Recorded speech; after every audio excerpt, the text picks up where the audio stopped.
Let's dive into it, huh? Another viewer submission here. So Nightfall Aggro is a deck that's been around the fringes of the format for a little bit.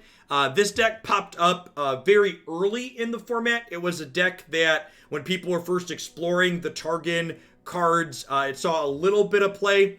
A couple of people played it into Masters. I think it's probably still pretty reasonable. So we've got the Nightfall mechanic, for those that aren't familiar, means a card that gets a bonus if it's explicitly not the first card you've played in a turn. So Diana is one of the two Nightfall-focused champions. I really love Diana because she's not only an interactive champion that helps you control the board, she's also aggressive. So she's kind of like the perfect mid-range style card. She has quick attack, which means she hits first inside of combat when she's attacking, and her Nightfall gives her challenger. So long as you have more attack than whatever you're challenging has toughness, she's basically a removal spell that then sticks around and gets to be a threat. She levels up when she's activated Nightfall 4 times over the course of the game, and her leveled mode's a little bit bigger and gains extra attack and challenger every time you trigger Nightfall with her in play. Her champion spell's also really worth mentioning. She gives us extra copies of Pale Cascade, and I think Pale Cascade is easily the best combat trick in Runeterra right now. Not only is it burst, but it also lets you draw a card when you trigger Nightfall with it, which lets it replace itself and kind of keep velocity going in these aggressive slanted decks. The other Nightfall champion in Runeterra right now is Nocturne here. 5/3, very scary boy, type of evasion here. His Nightfall gives an enemy vulnerable permanently, and then temporarily grants all enemies -1 attack. So he's kind of self-enabling in terms of his fearsome if you play him with Nightfall. Makes it harder to block him the turn he comes down, which lets you punch through big bursts of damage. He levels up when you've attacked with 5+ Nightfall allies over the course of the game, and then his leveled mode gives everything on your board spooky scary and makes your opponent's dork smaller every time you play any enemy, any ally. The rest of the deck is a bunch of different Nightfall things. We've got Doom Beast for some reach. We've got Crescent Guardian for some heavy hitters. We've got Stalking Shadows kind of tying the room together, helping us find our Nightfall units consistently. And then we've got things like Inari, Dustbringer, Fading Memories, and Solari Soldier, and Stygian Onlooker as the bottom end of our curve to help us enable our Nightfall units consistently. So let's go ahead and dive on into some games with this one and see how it goes. Monster! Thank you for the 23 months. It's almost 2 entire years. Welcome back. Ian Bot, thanks for the 19 months. Welcome back.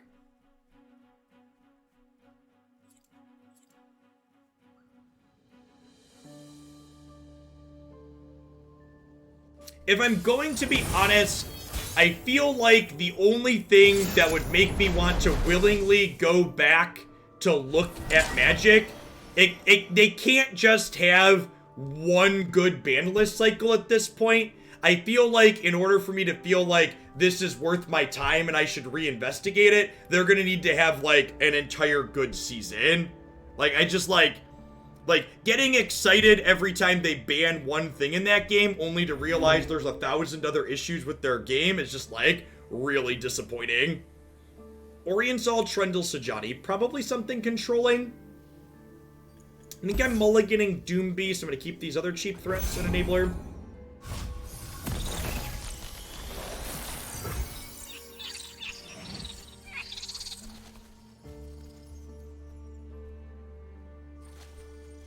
We played Kalista with Nocturne. I don't believe so. Do I want to play this as a 2-1? I think I do. Obviously not getting the Nightfall trigger here, but if they're a control deck, we're definitely the beatdown, so getting early pressure going here seems ideal.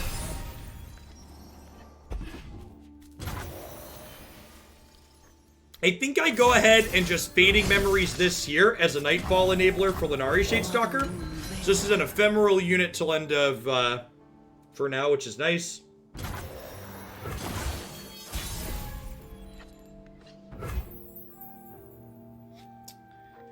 Stalking Shadows, pretty good Nightfall enabler as well here. One consideration I have to think about here, though, is they could be an Avalanche deck, which is a 4-cost, deal 2 to everything. So there's a question of, do I start by attacking to play around that, or do I Stalking Shadows into this to try and get in the extra 4? I think I want to try and get in the extra 4. Hitting Doom Beast with this is quite excellent. Some good amount of reach there. And this is ephemeral anyway, so if they have the avalanche, like, this was going to die regardless.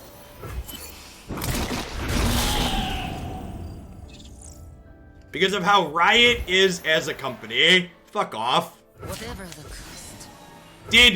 Did you know that Wizards of the Coast gave distribution rights in China and parts of Asia to Tencent? So if you're one of those Magic players that wants to get on your holier-than-thou high horse and act like you have some kind of idiotic moral superiority because you don't play a game that supports Tencent as a company, like, there's no ethical consumption under capitalism. Not to mention the issues with blatantly racist corporate culture and hiring practices that Wizards of the Coast has. Past that, but Tencent literally has their hand in everything. So if the only reason you have to not play a game is to feel morally superior to people because of the company that makes that game, you might want to check your own glass house out before you throw stones at things other people enjoy and are good.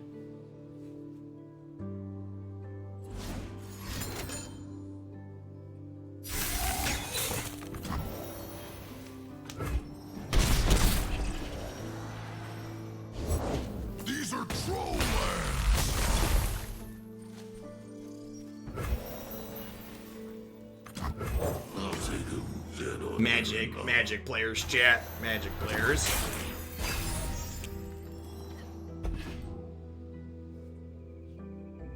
Hey, thanks for the sub gift, Wolf D. Good morning.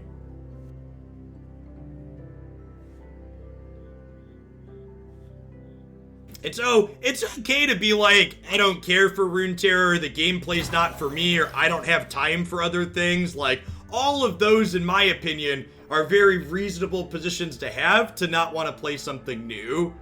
But to, like, don't come into my channel and spew nonsense based in ignorance. It's basically what that is.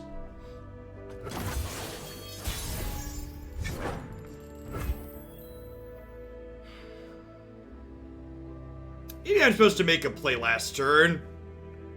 I don't know. Icequake is kind of scary. I'm gonna start with this and see what they do. Probably gonna pillar because it's a free play.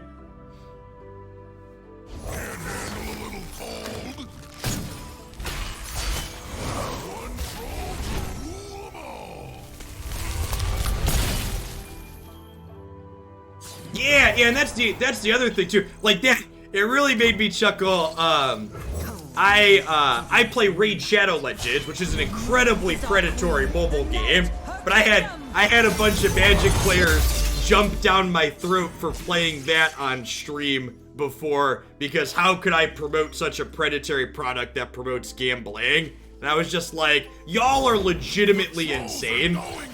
Just completely devoid of reality. Like, to like play Magic and criticize me for playing a gacha game.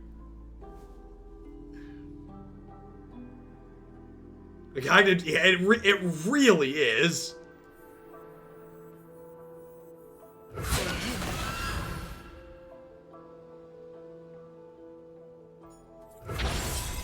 I will be heard.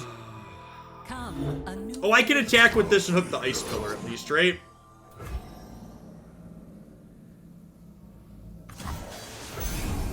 No, don't really have good attacks here, though. Maybe we can kill them with Reach. We technically have 7 points of Reach in hand, right?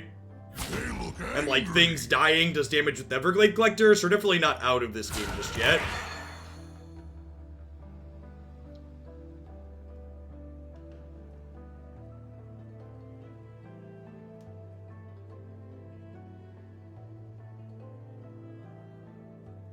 I don't know. And not even just, like, past not even just talking about, like, all of these companies are tied up with things like Tencent and have various Chinese and foreign investments and they're not being ethical consumption under capitalism. But, like, there's also just, like, there's a lot of great people making a lot of these games, right? Like, there's a lot of genuinely good people who are good game designers doing hard work that make games that work on Runeterra, and there's good people who work at Wizards of the Coast. There's good people that work at all of these companies, and people that want to just like jam it all in a box because of a parent company or one single decision that happened and be like, okay, you got to pitch it all out the window. It's very nonsensical. And shows a pretty big misunderstanding of like how the global economy in which we live today works. I think I'm just doing this for now too. We technically have lethal here, huh? The problem is they're playing Targans. They probably have healing.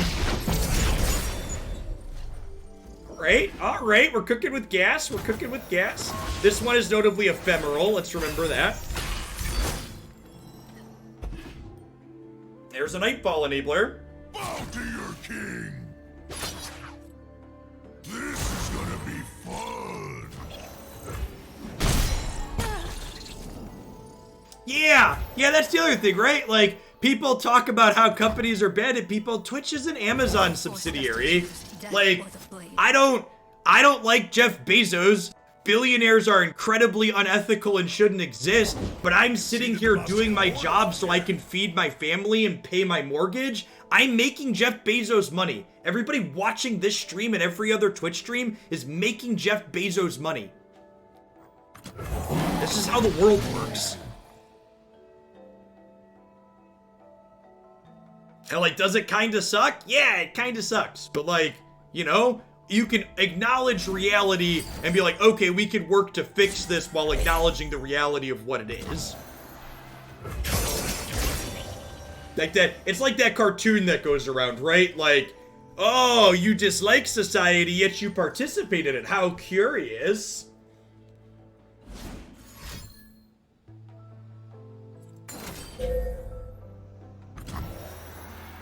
Mega avalanche.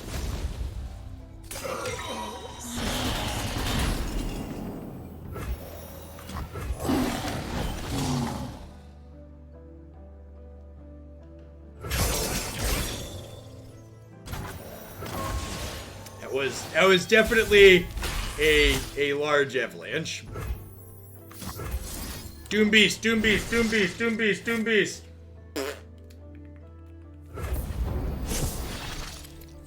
Hey, please be dead. Please be dead. Please be dead. Yes! Victory!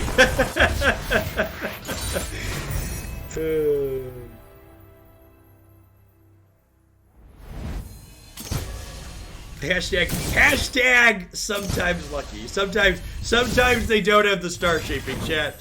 Sometimes your out is no star shaping and you get there.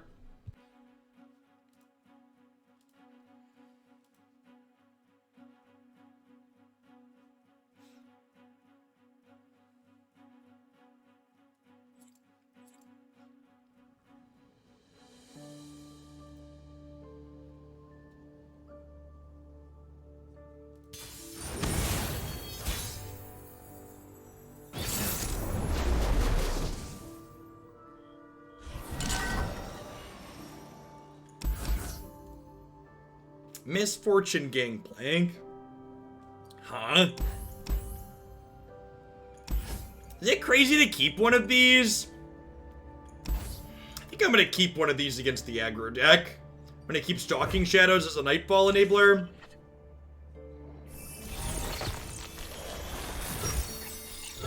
Do people know that to be part of the Chinese economy, you have to be owned or partnered with a Chinese company? No, a lot of people don't know that, Twin to Win. They just saw some random post on Twitter talking about how they could be morally superior by boycotting something that's similar to 8 other products or services they already use. And they want to feel morally superior, so they join in on the bandwagon piling on it.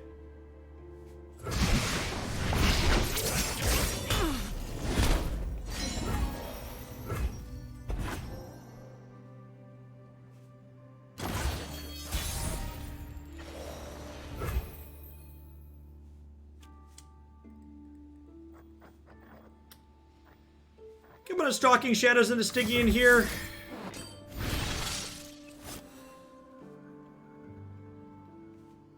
You always keep every this matchup. Yeah, it seems important.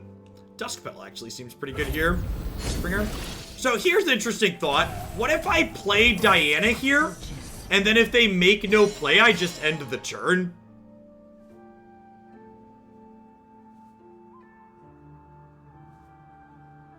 I think that's the play. If they don't give me something to challenge, I'm going to end the turn as opposed to attacking for 2.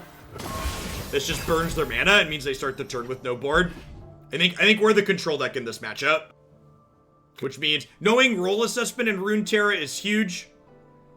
Knowing what role you are in a given matchup means you are way more likely to means knowing you're not the beatdown means you want to make trades that give up mana for the opponent whenever possible. You want to deny their board development and mana generation. Get bloody, get paid. I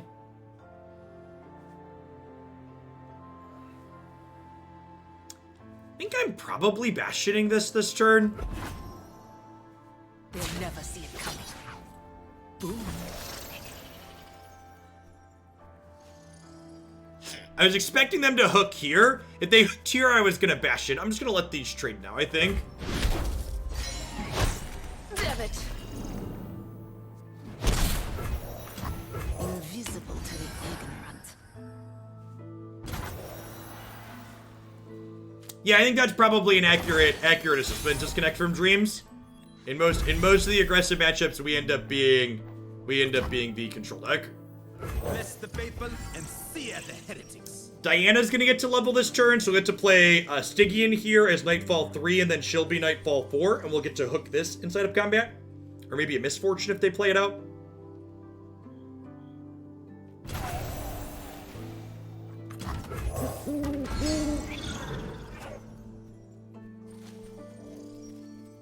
My thoughts on Kench. Oh, I need to write a note and add the Kench video.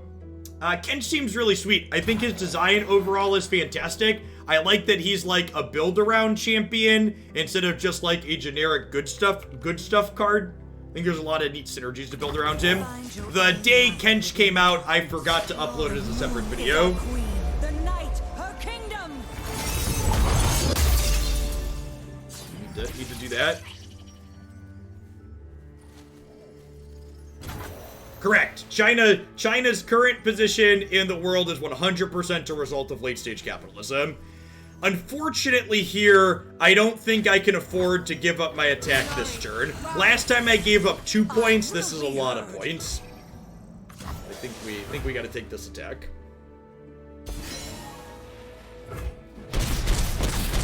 Son of a... Is he fully leveled? Not quite. Only 3 out of 5.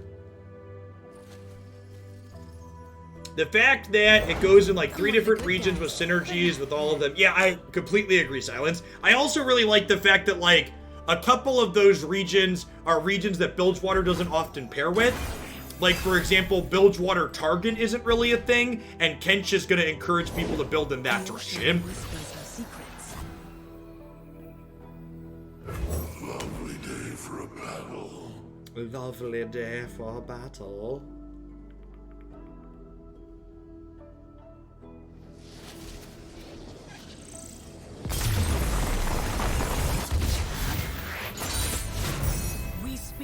And they will hear us. Yeah, I mean, it sounds like your feelings there, CDY, towards Tencent are very similar to how most Americans feel about Amazon. Like we'd prefer Amazon wasn't this big giant thing that crushed competition and bought them out, and like, you know, Jeff Bezos wasn't making money hand over fist during a pandemic, but like, it kind of is what it is. And, like, you can't not... Yeah, Disney, like, all these big companies, right? Like, the antitrust laws and ways to stop these accumulations haven't kept up with technology as things have developed more. Is like, the core of what's happened with all these things.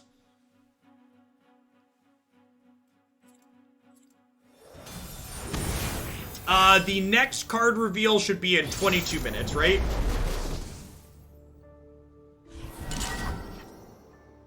Yeah, a few that we did have were also repealed is accurate. Double Solari Soldier to start sounds really good against Bilgewater aggros, and just seems great in general. Alright, as someone who doesn't know the League of Legends IP at all, who is Soraka? A lot of people seem excited about that champion. Ours is the one true light. Who are they and why are we excited?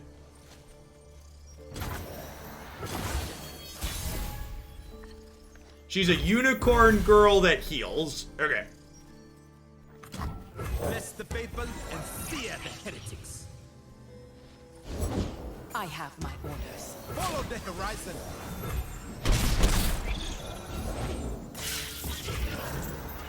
I assume they're going to be opening on attacks next turn since both of these are fearsome.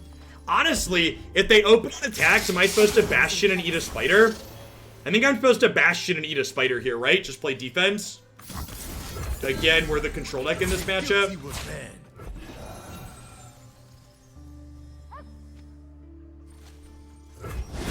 So, I think a lot of the healing that's being added to the game largely gets balanced out by the fact that life totals cap at 20. Also, unit healing is very different than Nexus healing, but even Nexus healing, I think, isn't that big of a deal. Ours is the one true light.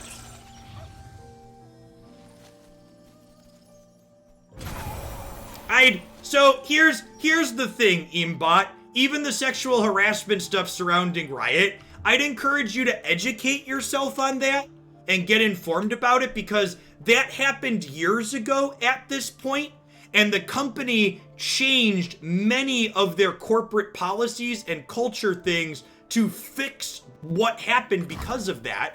And like, you have to ask yourself, okay, if you're gonna boycott a company because they do something bad, but you're also gonna still boycott them once they correct the thing that you were boycotting them for, like, what's the point, right? Like, is there no salvation?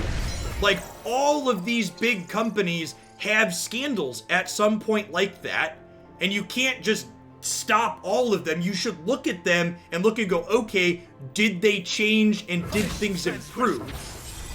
Face your heritage. And knowing people who work at Riot and doing research and feedback from people there, what happened was awful, but they worked to correct it and make changes. And I think it's really hypocritical to cancel things forever if they work to make the changes you were upset about to begin with. You can't both demand change and say, okay, once you make that change, I still don't want any part of you. Like, there has to be some middle ground, right? There has to be, like, if you want accountability and change, you have to also be willing to accept that when it happens.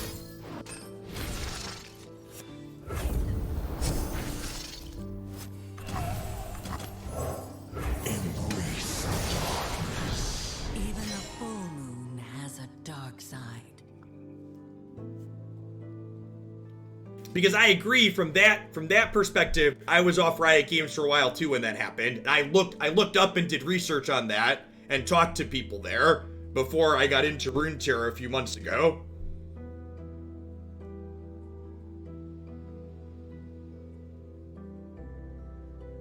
I'll show him pain. I think we're just trading these here, huh? I know you. Pretty sure, again, just like we're the control deck, want to be defensive here.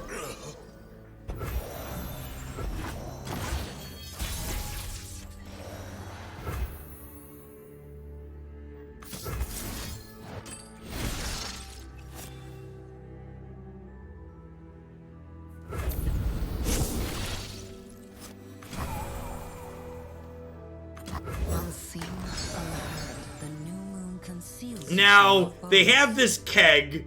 If they have Make It Rain and hit this... Okay, no Make It Rain is great for us. Make the Empire proud. The moon is our queen. The night, her kingdom.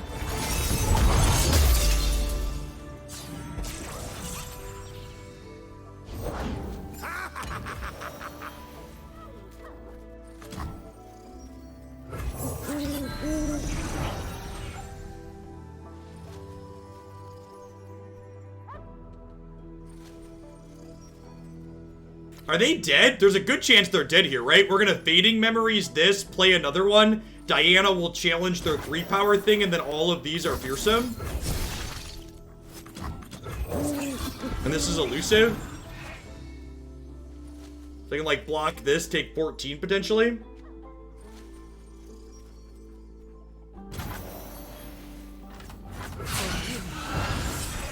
Face your heretic. So this can block here, but these are lethal depending on what they have. Your path. And they didn't have a Make It Rain earlier, so I'm kind of not expecting that to happen.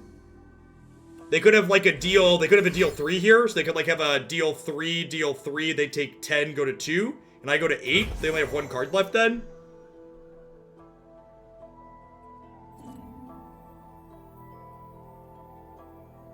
Gnome Deguri, good morning to you. Thanks for the sub gifties. Happy Friday. My patience wanes.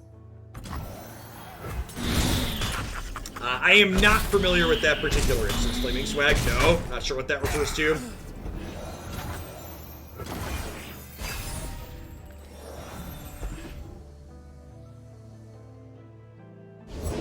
I rarely forget. I never forget. I'll take him dead or near enough. Dead or near enough. Ignorant thrall, cloaked in silver light.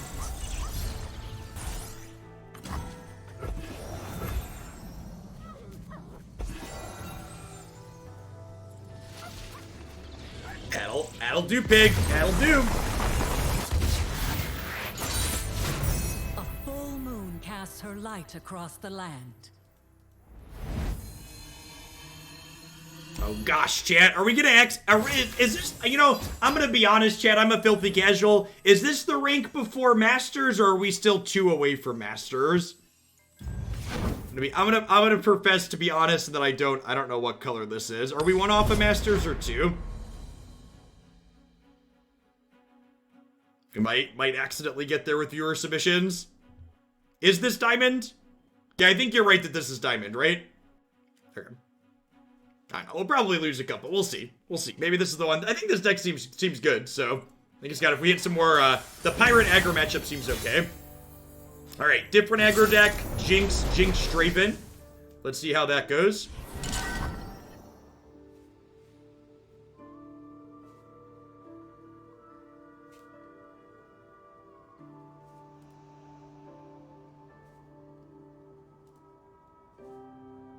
That's not something that I'm going to be able to give feedback on in the short term, Flaming Swag. I'd have to do some research on it.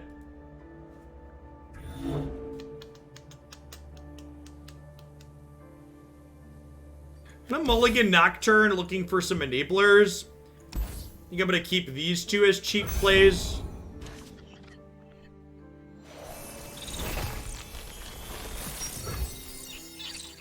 I think, again, I'm just playing this out as a naked 2-1 for 1. Even though I don't trigger Nightfall, it still counts as attacking with the Nightfall unit, so it will get my Nocturne leveling up. I also want to apply pressure and get some board presence here. I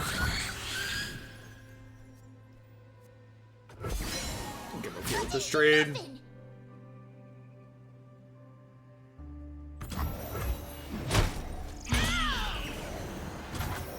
Runeterra is a lot of fun, Sniper. And if you haven't heard me talk about the economy before, it's super cheap to get into. You can buy an entire deck from scratch for less than 30 bucks, regardless of what it is, generally speaking. Any competitive deck, at least.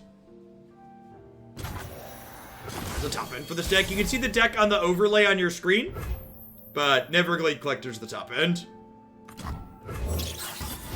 So this is ephemeral off of those Fading Memories, but the House Spider is permanent, so that's nice. Time for the main event.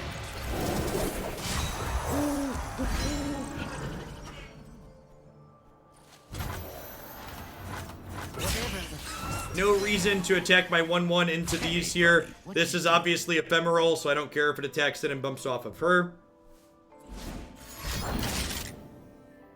Time for the moneymakers. Ooh, that's pretty good. So that lets us block here. Got an axe with your name on it. This block is good for us if they take it, because we have Unspeakable Horrors in our deck.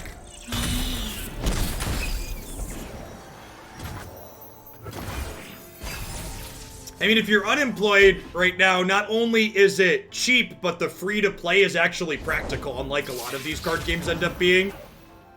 I think I play Stygian as an enabler for Doom Beast here, with the intention to play Neverglade Collector out next turn on 5.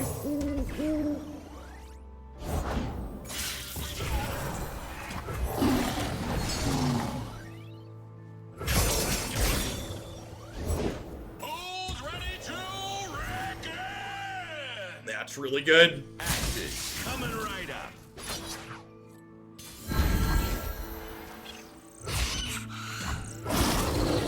Fear not death. Really, really unfortunate that we have to trade off a bunch of things before we get Everglade Collector down.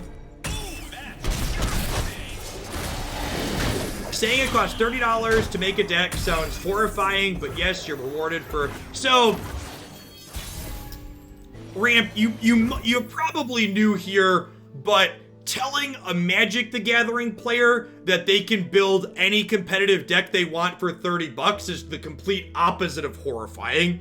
For reference, people that haven't experienced Magic Arena, which is what I've streamed full-time before this for the last 2 years, it is about $150 to build your first tier deck on Magic Arena on average.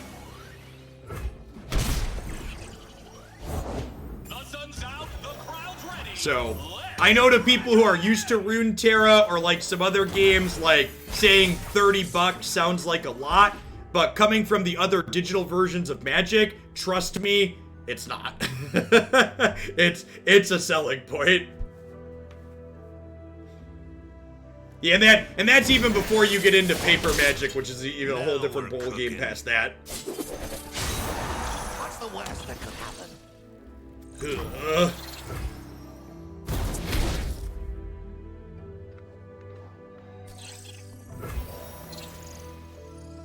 Yeah. And in fact, the economy being much better in this game is one of the reasons why I would like to transition into streaming it. It feels good to promote a game that's good to its players. Must we fight? As opposed to one that treats their players like a human ATM machine. I think we're dead, chat. I think we've died.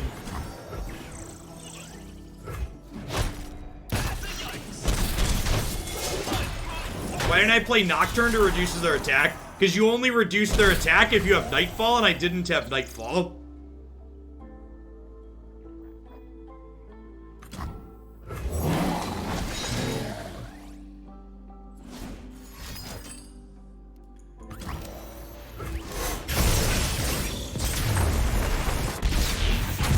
I mean, this wasn't the final boss. We're still 2 or 3 wins off of Masters, right? Yeah, I think we're at 20 LP. So we need like 40, 60, 80, 100. We need like 4 wins. We're probably not going to hit Masters here unless we hit a really hot streak.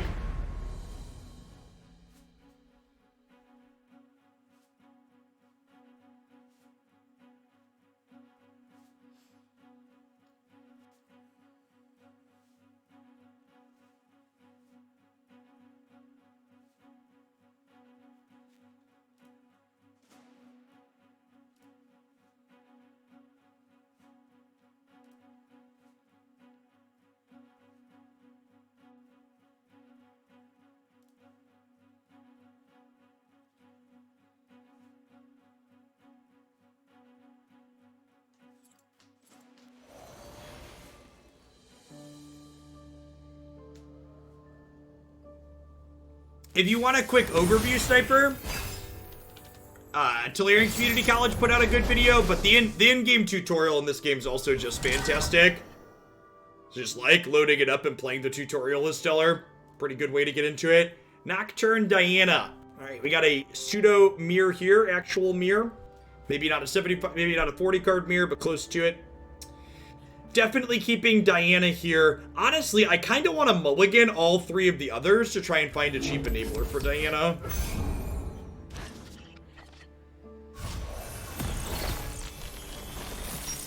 I've not, King Koopa. I'm glad other people enjoy single-player stuff, but I'm not really big on single-player stuff. Ours is the one true light. So there isn't a forever single-player mode, I don't believe, but there's currently a lab that has single-player play in it. Well, does anybody know that's not a permanent thing, right? That's a thing that's going to rotate out like the other labs and gauntlets they've done. Hello, youngest son. You cannot hold us down. Sunward.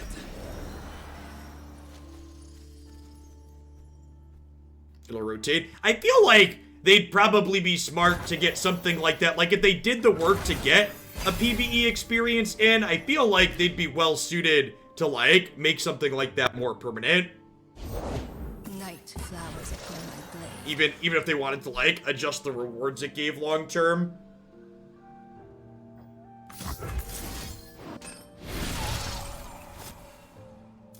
So as good as Doom Beast is, my hand really needs Nightfall enablers right now, so I think I want Lenari Dustbringer here. Yeah, similar to Hearthstone Adventures, exactly.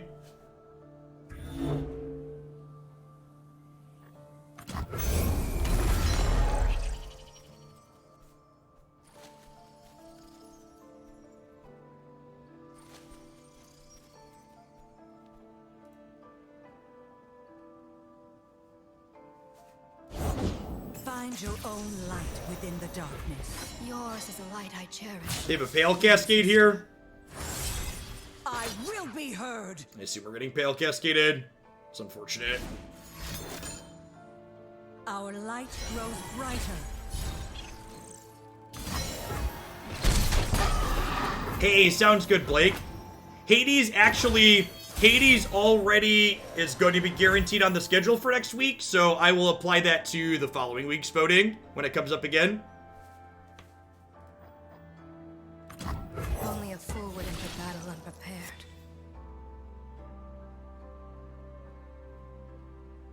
I haven't fully locked it in. I'll tweet it out probably sometime tomorrow afternoon, but I think I have next week's schedule done on my calendar for the most part. The one thing that'll be notable for Runeterra folks is that my evening stream on release day, so next Wednesday the new Runeterra set releases, and on the release day I will be doing Find your own light within the on release day my evening stream is going to be Runeterra, so we can play with the new cards right away. Since their set releases usually go live after I'm done for the morning.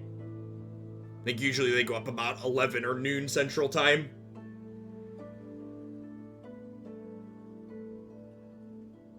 My patience wanes.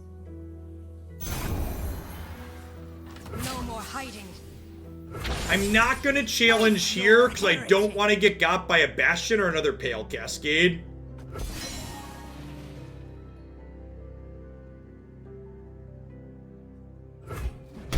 Yeah, exactly, Sama.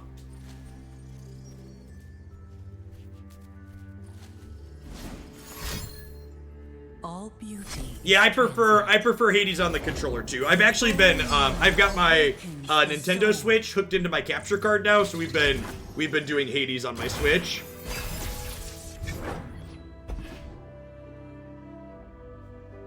Which has been nice.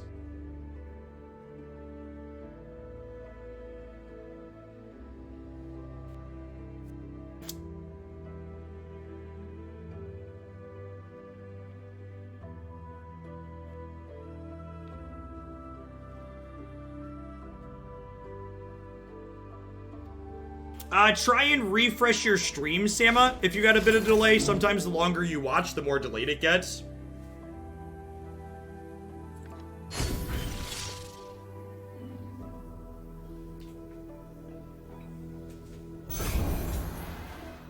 They just passed. All right, I'm gonna pass back. Am I gonna pass back?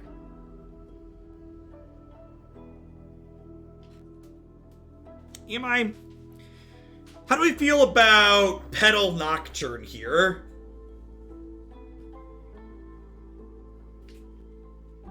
How do we feel about Petal Nocturne? I don't love it. I kind of want to hold up Pale Cascade this A turn. new phase awaits. I kind of want to go Petal. I'm going to go Petal Lenari. Because this lets me hold up Unspeakable and Pale Cascade. Conceals you from our foes. And she's going to level up with one more Nightfall now.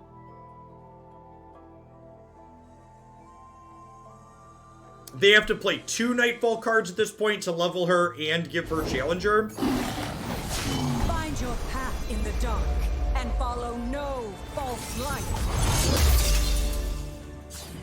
I would be pretty surprised if the Healing Champion is another alt win con, since we got that in the form of the Landmark card already.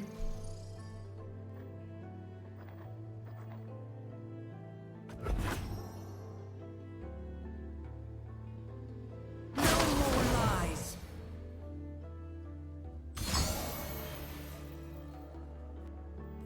Fear not death. We will resist.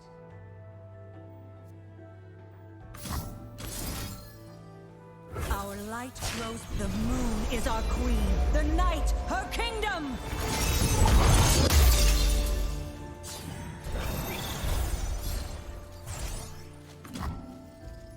Can I just take 5 here? We can kill this with Challenger next turn. Our opponent's archetype doesn't have a ton of traditional reach. They have like Doom Beast and that's it. And we have Doom Beasts of our own.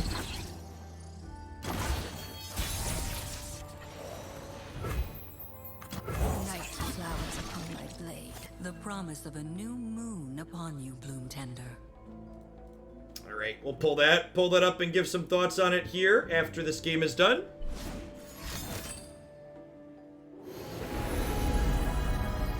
Behold the Infinite. It's a cute recall enabler. Hopefully they play a unit out here for us to get vulnerable to.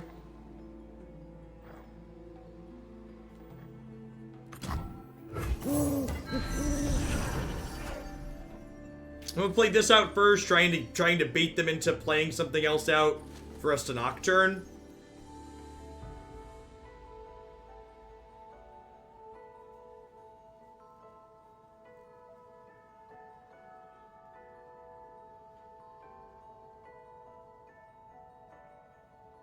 This is actually gonna level up this turn when we attack too, right?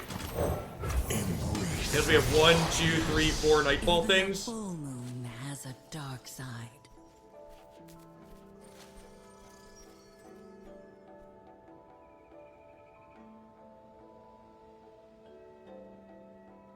They don't interact with any of our Nightfall things. Nocturne levels up here.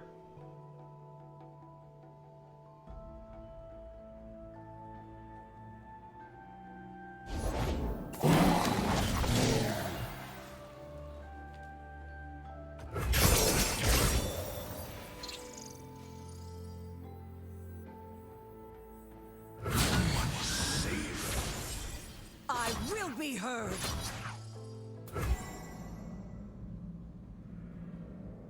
think I do this and just take control of the board. They will all scream as one. He's such a perfect October champion, chat. He's so spooky.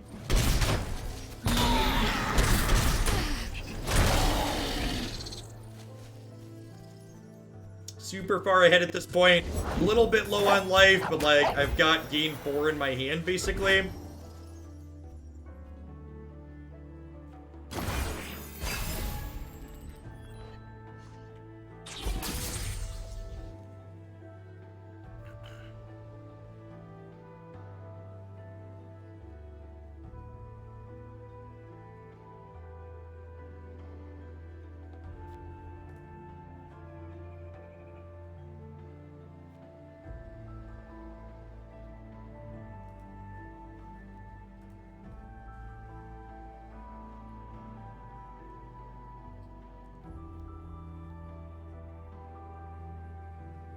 I'm waiting.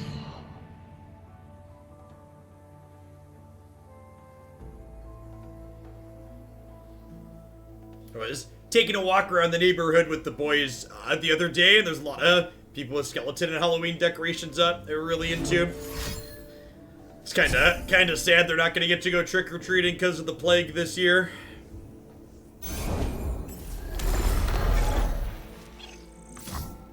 Bloom and fade with the morning.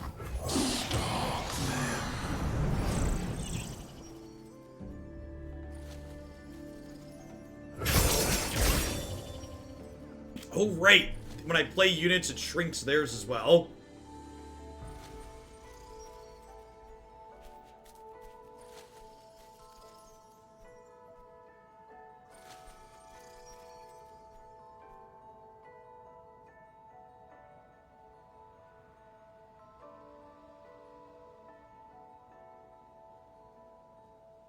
Hopefully, I think if they, depending on what they do here, we're probably pointing one of these at their face next time we get priority to see if we develop hit another Nightfall thing that we can play to the board this turn to have decent attacks to start. That's what feeling, but very reasonable, Crazy Duck.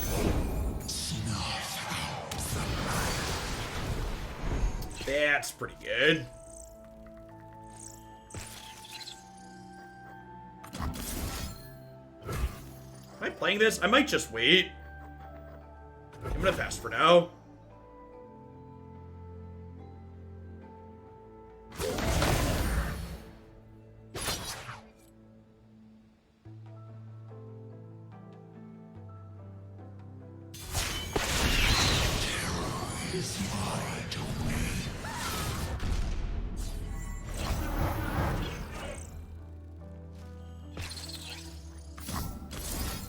Oh, I do not intend to give out candy this year. Moonlight guide me. I think encouraging people who are stupid to put their children in danger by putting out candy is a bad decision. Others, unseen, unheard, the moon conceals you from our foes.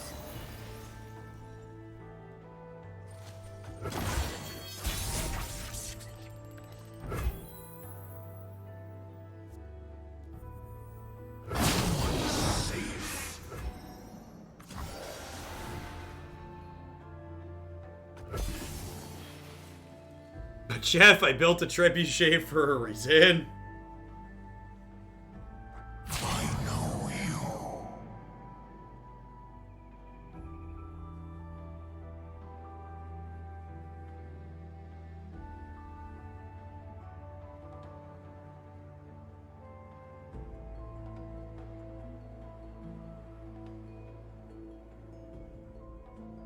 You cannot escape.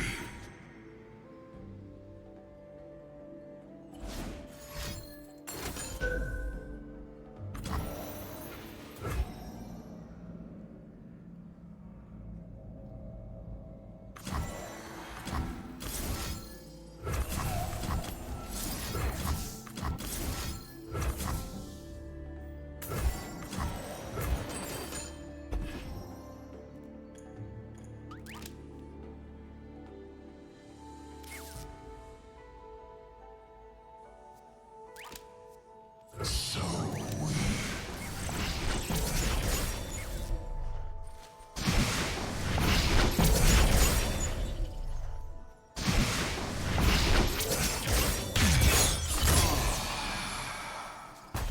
Well, Nocturne on Nocturne Violence before stealing the game here.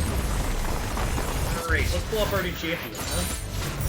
We speak, and they will hear us.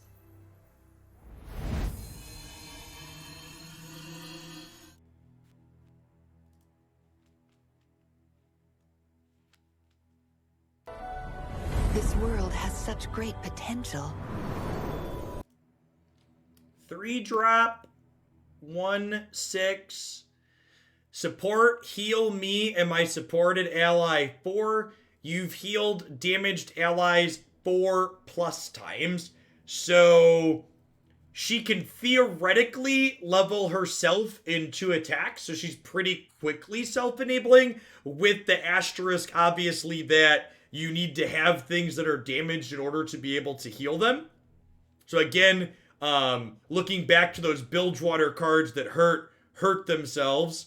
Oh yeah, that's a good thing to note too. She notably does not say, I've seen you heal, so she just levels passively as well. Yeah, the stat line's very good defensively too as well. 1-6 for 3 is a thick bottom. Let me guide you.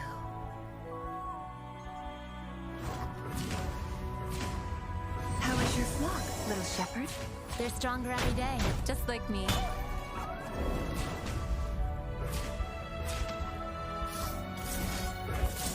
Go no further. Be at peace.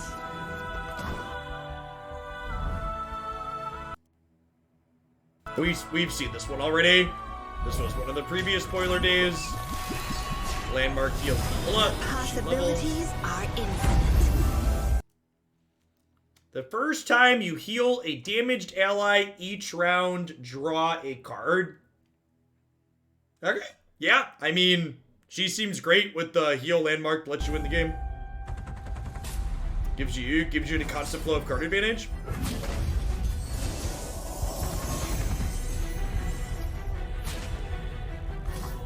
By the power of the stars.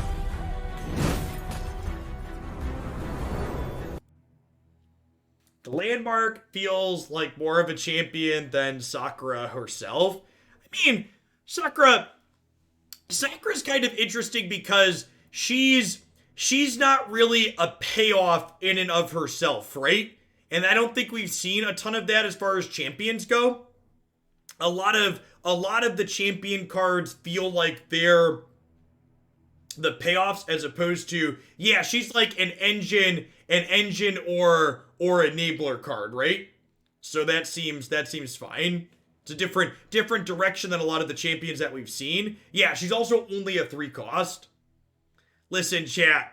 Sakura is who she is. I'm just gonna need you to accept it into your heart of hearts, okay? Stargazer, 4-drop, 3/4. When you heal a damaged ally, give it elusive this round. That's cute. The stars Yeah, the more you correct me, the longer I'm gonna say it incorrectly. rejoice to see you, Soraka, and I them. Today we have Ooh, that's a good combo. determined our own fate.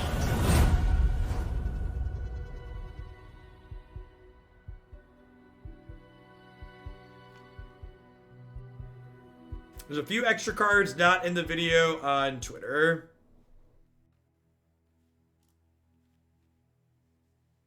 Oh, right, yeah, her champion spell, fully heal all damaged allies. That's okay. That's probably not a card that you play on its own, but you'll probably use it as the champion spell on occasion.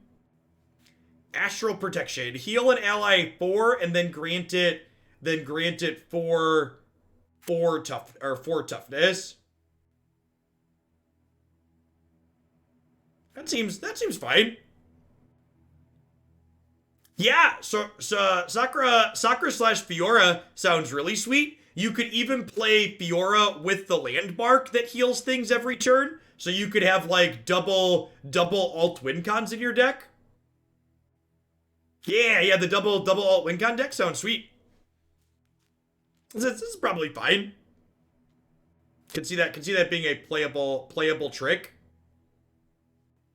The fact that it's Grant plus 4 toughness seems big too. This could be another card. We played, these are Targan cards. So we played, Braum Targan, the Braum Trundle Targan deck the other day. And a card like this with regeneration seems really good, right? Like sticking Astral Protection on Braum, for instance, sounds stellar. Can save it from dying to a burn spell and then also pump it up permanently. Putting 4 extra toughness on anything that regenerates seems fine.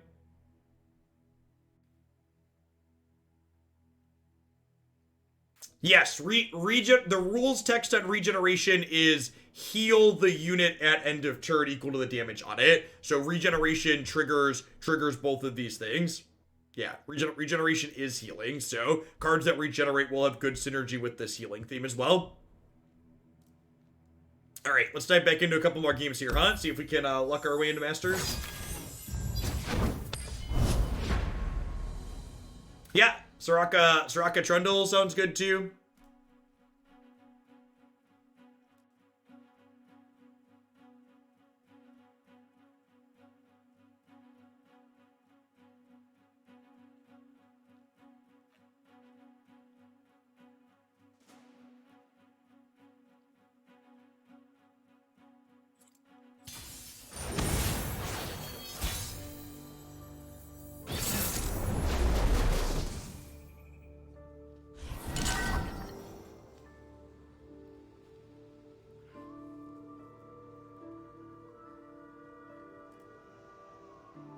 Mono Kalista, so probably Tempo Endure. Honestly, this hand just seems really good against Tempo Endure, huh? Maybe Crescent Guardian's not stellar. It's probably fine if we're the beatdown. We're on the play here. Actually, just gonna keep all these. Only a fool would enter battle unprepared. What's that noise? I think I want to trade these here. This leaves behind a spider after it dies. Particularly good attack for me.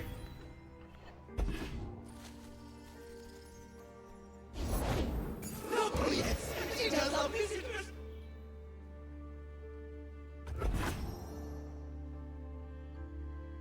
She's just trimming her claws. You leave me no I think I'll trade with this on the backswing.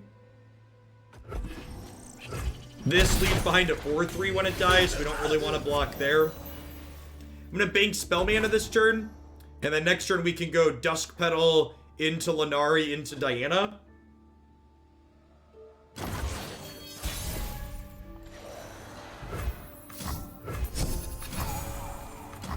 Unseen, unheard.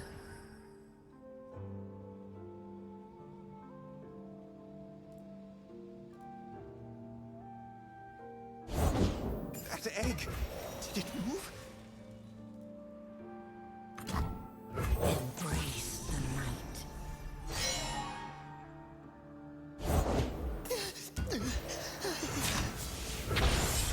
We'll kill the one that doesn't have a last breath trigger here. Get 2 attacks in with Nocturne there, which is nice.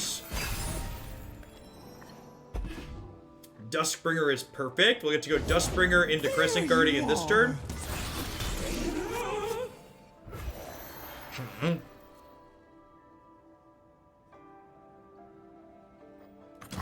Night flowers upon my blade. The promise of a new moon. Great, Ogsby. Thank you for the 7 months. I appreciate that. Welcome back. Thanks for keeping me around.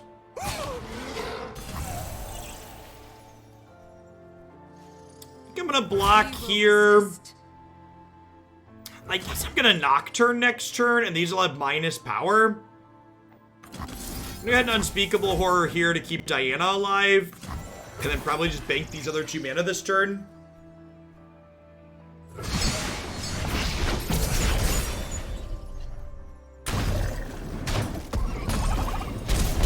Shyvana is, I think I remember that one. That's the dragon, the Demacia dragon one people have been talking about, right?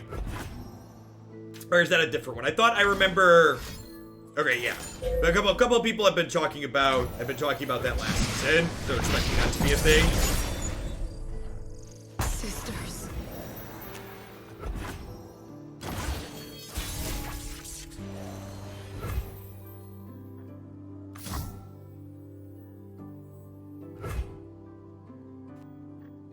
All beauty is transient. They tried to blind me with resplendence, but they She's could half not dragon blind that me. turns fully draconic in League, so she'll most likely be a dragon tribal champion. Okay, sweet.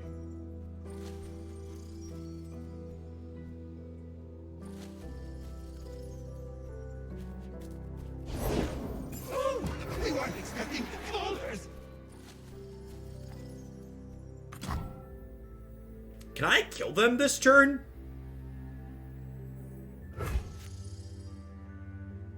Can we kill them with this? This attack? Everything's gonna get fearsome.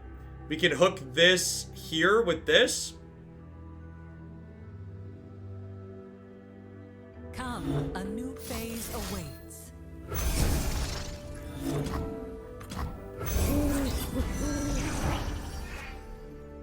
I'm gonna do this and see what else they play out here. Okay, Crescent Guardian.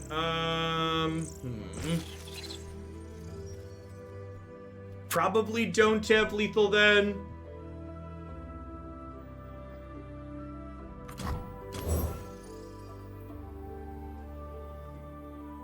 Yeah, because this is gonna keep its power.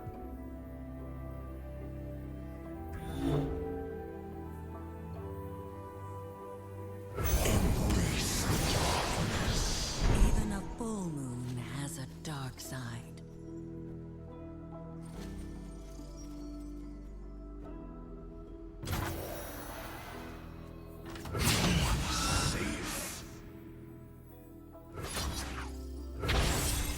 Face your heretic. Yeah, have decent attacks here. We get to eat those and leave them with that and crack them down to 7.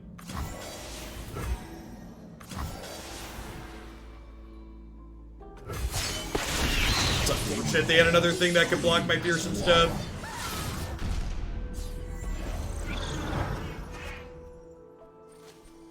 And then one thing that is fortunate for us here is my opponent is only going up to 6 mana next turn, so we don't have to worry about getting They Who Endured next turn.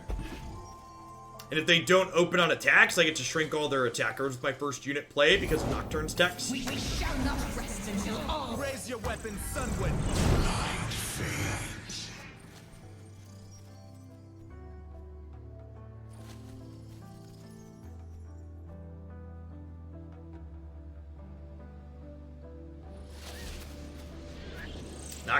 Nocturne closes this game out.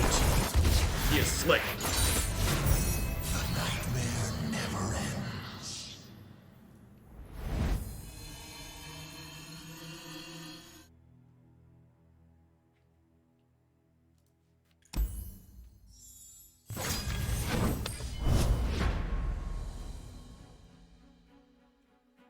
Alright, can we get 2 more in a row and be a Masters gamer, chat? That would be a happy accident.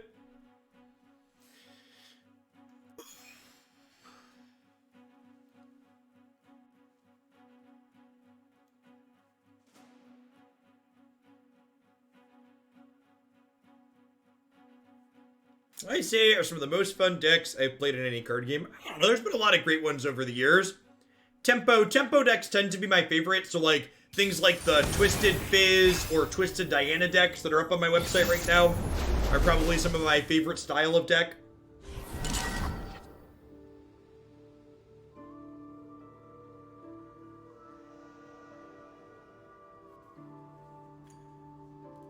Bromlux, almost assuredly a control deck. Ooh, we're attacking on evens. It's actually really good for this hand, right? Because I get to go Soldier into Stygian on 2 and attack for 7. I think I'm mulliganing Collector. I'm mulliganing Crescent Guardian too, looking for some other cheap things like Diana or Shadestalker.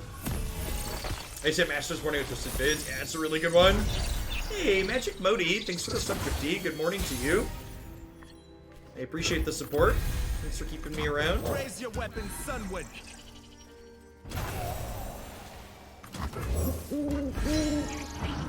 Casual turn 2 attack for 7, not bad. Follow the horizon. Not bad. Crunch, crunch.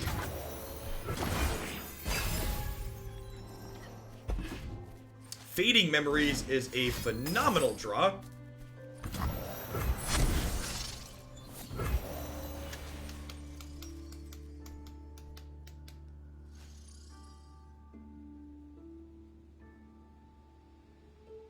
Hey, I'm glad you're enjoying it, Robo.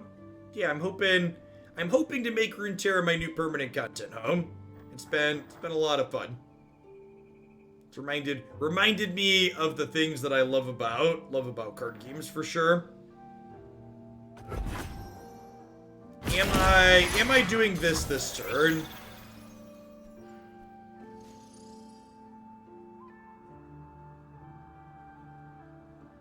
Maybe. Glorious.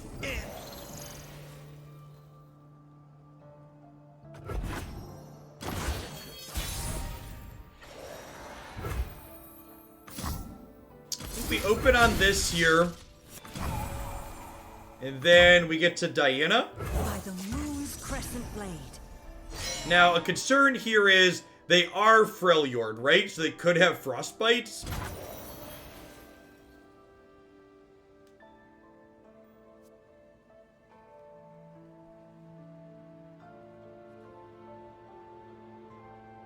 Or Troll Chant. Yeah.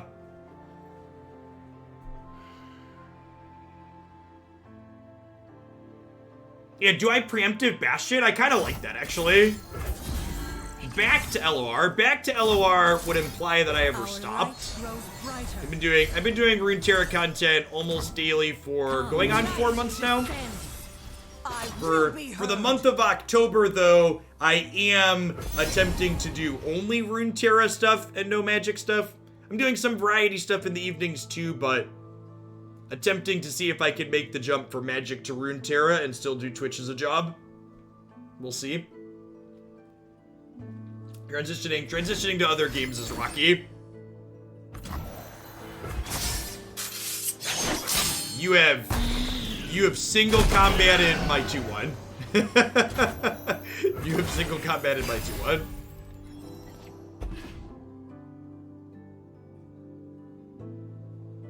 Hey, Sir Sparkles, I really appreciate that.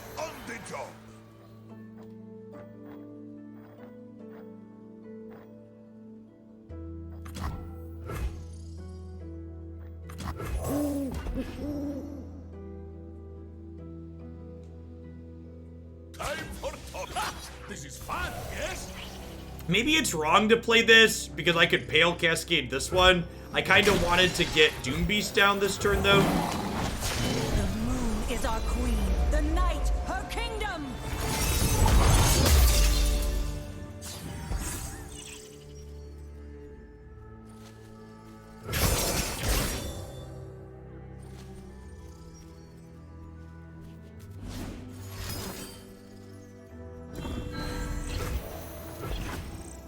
It is easy, see? Yeah, I agree, fine. Magic for the last little bit is not the game that I fell in love with. So Diana gives herself 2 extra attack when you Nightfall. So this Pale Cascade on her is going to make her an 8, which means we can tango with Braum. I think I just Doombeast as well here.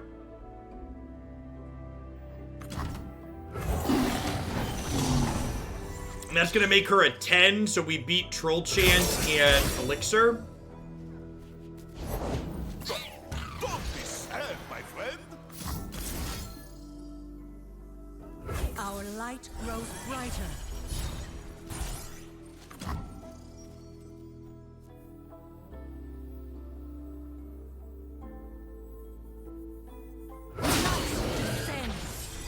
Face your heretic. If they have a way to save Braum here, we're gonna be in trouble. If Braum dies, we're in a great spot. Okay, great spot confirmed. Stay safe, my friend. It was sad, Uncle Funkle, but was it unexpected? Troll Chant wins? Not really, because I have a spell shield, right? So if they had Troll Chant, I would still have 10 and they'd have 10 life. So that seems fine.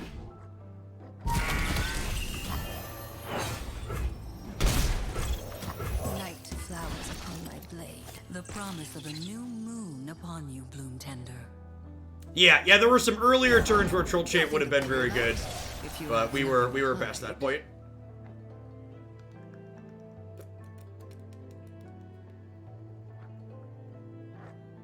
The taint is scary. I'm gonna do this for now, see what we get.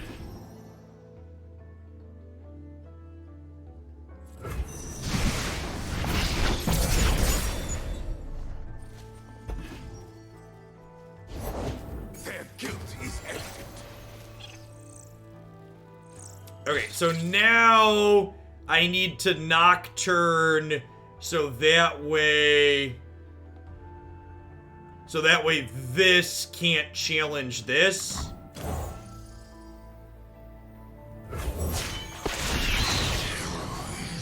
As far as standing desks go, I'd recommend staying away from the brand Uplift explicitly. They're the brand I have in the electronics that have to be reset constantly. Stand in judgment. You can't outrun justice.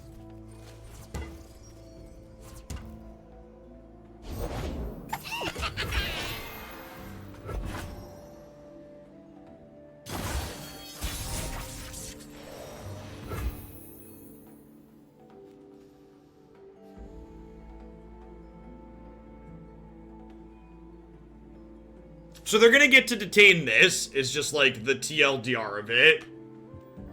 Her flowers bring the moonlight with them.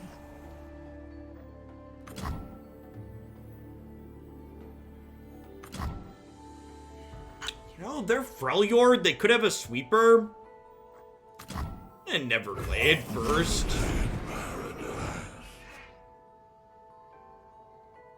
This is a very Halloween deck, you're not wrong.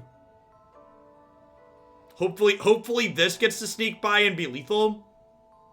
I guess they're gonna have this as a block, but this is vulnerable, right? And this can challenge something as well. Eternal Witness. Daytime Nightfall, let's go. Thanks for the 28 months. Welcome back. Whoa, did you just pass back to me? Thanks. Alright, well now you have one blocker for my fearsome unit. Excuse me? Am I about to get judgmented? Why are we passing? They died. Judgment still kills them, right? Because I have this.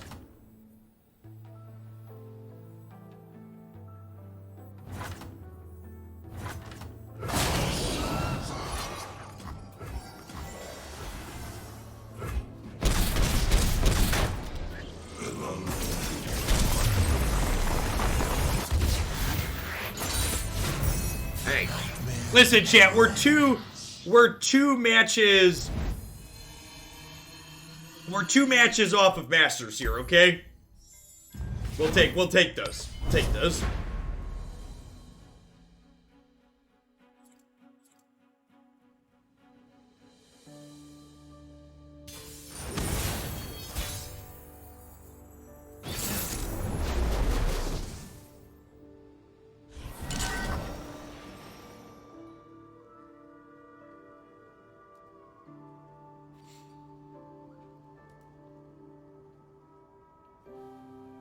Alright, looks like another They Who Endure deck. I think I'm going to keep Lenari Shadestalker as a cheap play and mulligan the rest of these looking for things that are lower on the curve.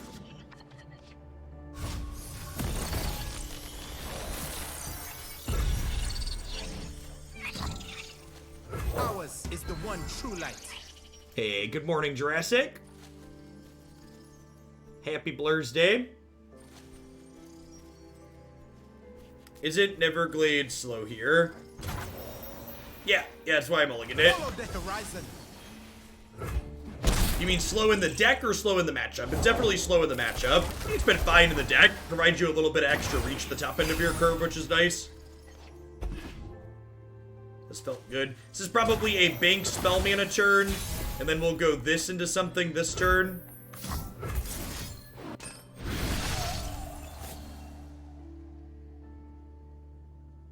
We've got some choices, chat. We've got some choices.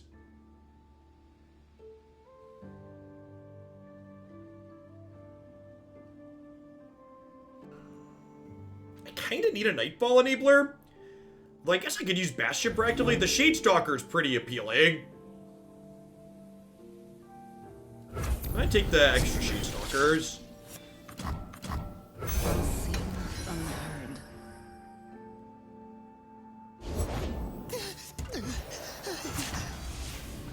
I don't think I want to offer this block here, because it would make this a 3/3 for them.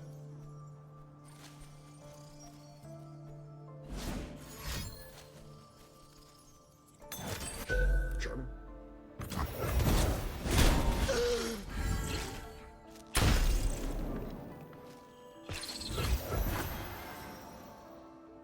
Oh, Shermy Koss, thank you for the host. I missed that 3 minutes ago. I appreciate it. Hope you had a good stream if you're still here. Welcome to folks coming over from there.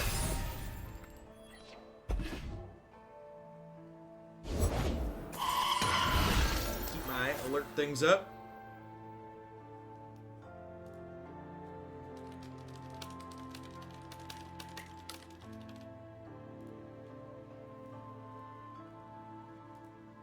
Alright, so they're attacking this turn. This is fearsome. I kind of want to get my other elusives deployed here, and protecting this also seems good. So I think I'm going to play Bastion proactively as a Nightfall enabler. Mother Moon Valerie.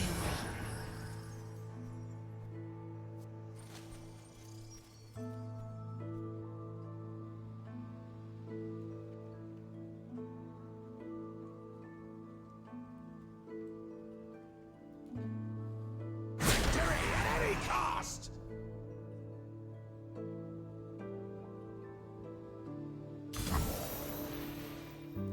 No mercy for heretics. Fear I not. think with Spell Shield here, I feel pretty okay blocking the Choo-Choo.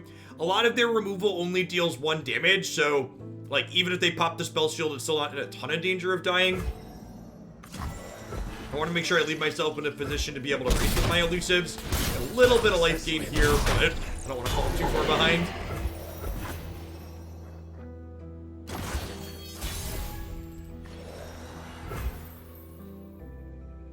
Forgive me.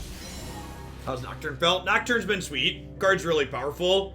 Really good evasive finisher. Fearsome is strong, especially when paired with his ability to reduce attack. He closes quickly, is accurate. The chains, they never stop! Let's see what options we find with this, huh? Ooh, so pretty sure we're playing Doom Beast right now to bump our life total back up a little bit and get an okay blocker.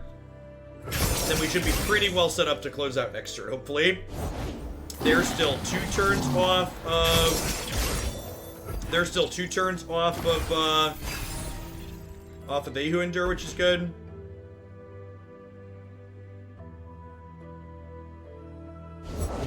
Oh, fresh water. We were peaceful once.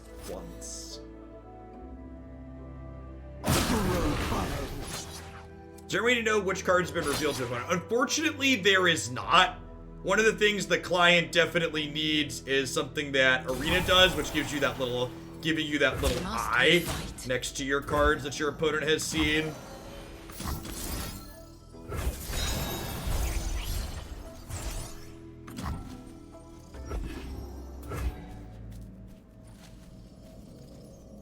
Going to 5's a little scary here.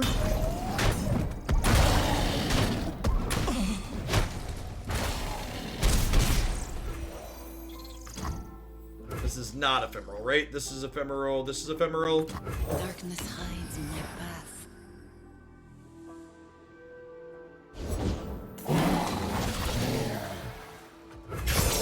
We are dead to Atrocity next turn now.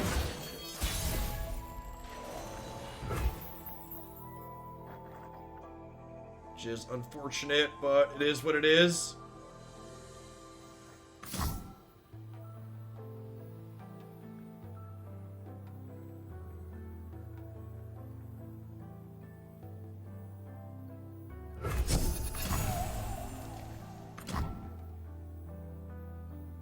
Yeah, it might have been right to prioritize gaining life there. Mother Moon Valerie. I wasn't expecting another Doom Beast. I was expecting to kill them this turn.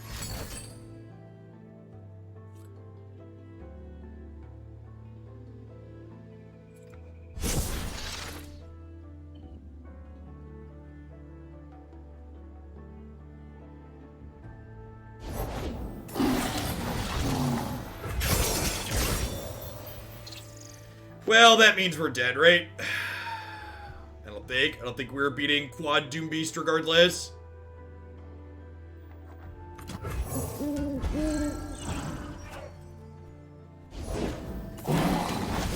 Alright, gotta win two in a row again. Probably won't get to that this morning. I'm gonna do one more, see where we end up at. Close game.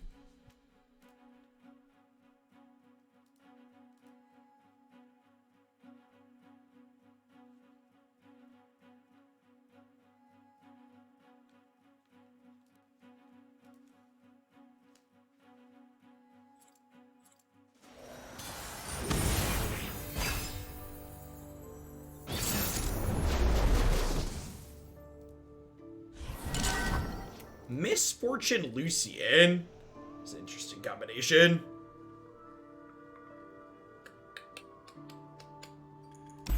I'm mulligan these two, looking for some other cheaper cards on curve that play to the board. I'm actually here. Raise your weapon, Sunwick. This is a version of the Scouts deck. Okay, that makes sense. They're just playing Lucian over Quinn. Punish transgressions. I won't back down. Warriors in. Don't get in my way.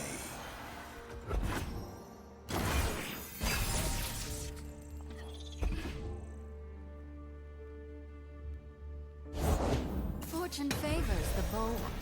Ours is the one true light. Bring in the heat.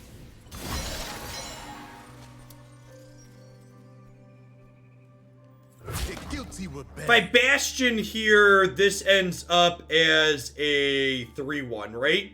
And this will die? Because the spell shield will stop this damage.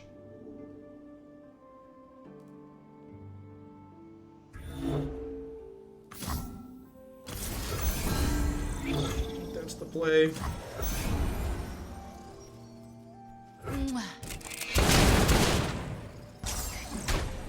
Fail.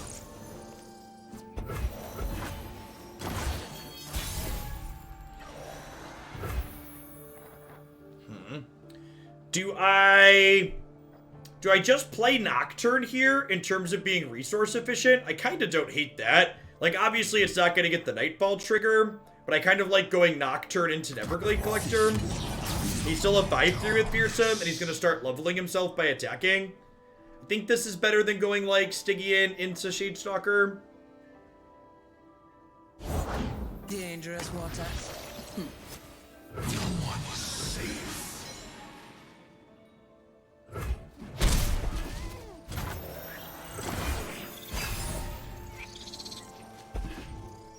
This is our way.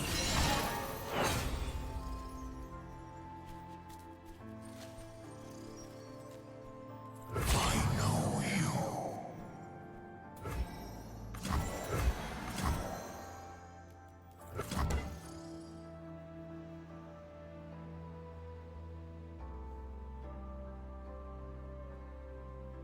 Island Navigator is pretty common in the Scouts archetype. It's very good with Misfortune. Eyes darken.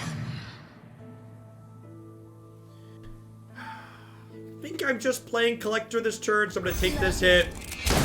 I'm going to trade these down the line. It's only one more damage to get to drain them for one if I play this out first. Who does not know the name Laurent? The name Laurent. Always forward.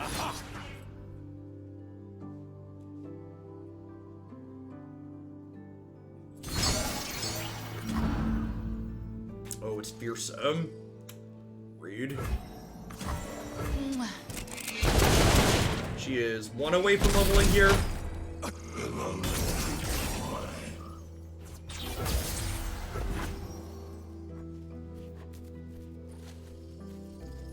So we're going up to 6 resources next turn. So I can Duskbringer into Stygian into Nocturne, vulnerable her, and get an attack in. Only a fool would enter battle unprepared. Need to dodge Rally here, so they can't level their thing, he says optimistically. Making the dead deader.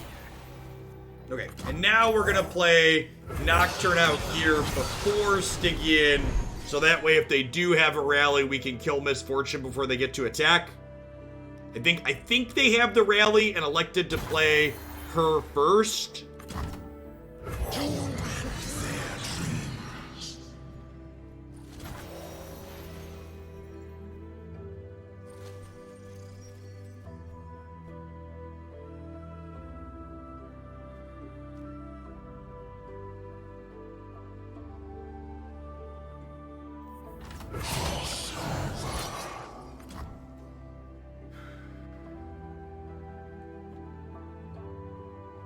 It targets, this isn't ready to level. This needs four Nightfall attacks to level.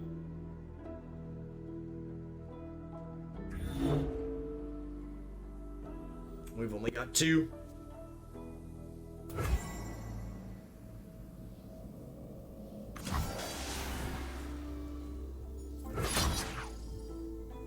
Can also hook here, and that way this can't trade here.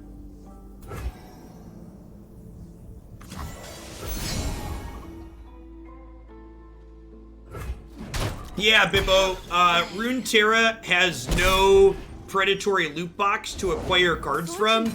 You just spend money to buy exactly the cards you want directly. The most expensive card type or rarity is $3 to buy, and you can only have 6 of that card type in your deck. The average competitive deck costs about 25 bucks to build outright, starting from nothing. And you can also free to play to get things as well. They forced us to choose death or the blade. These woods belong to us. This is our way. I think we're just dead here, unfortunately. I could flop around a little bit, but this deals 1 damage to my blocking units as well, so the fact that I have a bunch of X1s here basically means that we're just hosed.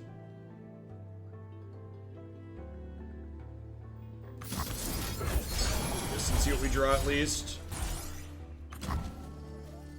That doesn't really help.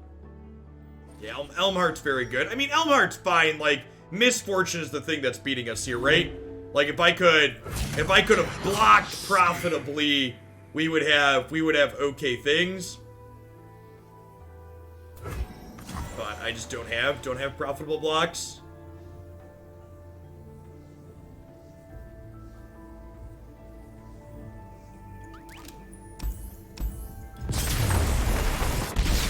We're close. We're a few games away from Masters.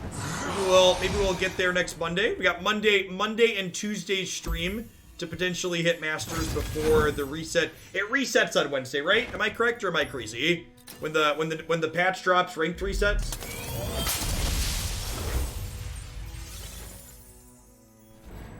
Am I correct on that one? Yeah, okay. As far as this deck goes,